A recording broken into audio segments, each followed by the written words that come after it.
उम्मीदवार कुणाल घोष कहते हैं उन्होंने राजनीतिक रूप से गलतियां की हैं और वे जानते हैं कि वे क्या कर रहे हैं। वह अपने भाषण में झूठ बोल रहे हैं। नरेंद्र मोदी ने कहा कि बंगाल में ऐसा नहीं हुआ है और उनकी केंद्र सरकार द्वारा दी गई रिपोर्टों से पता चलता है कि प्रदर्शन के मामले में बंगाल पहले या दूसरे नंबर पर है और दोहरी इंजन वाली सरकारें भी पीछे हैं।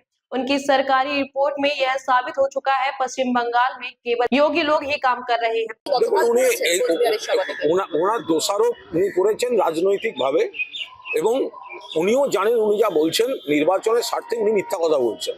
ওনার কেন্দ্রীয় সরকার নরেন্দ্র মোদী মুখে বলছেন বাংলায় এই কাজ হয়নি, আর ওনার কেন্দ্রীয় সরকার যে রিপোর্টগুলো দেয় তাতে দেখা যায় উন্নয়নের ক্ষেত্রে পারফরমেন্সের ক্ষেত্রে বাংলা 1 নম্বরে আছে বা 2 নম্বরে আছে, আর ডবল ইঞ্জিন সরকারগুলোই বরং পিছিয়ে আছে।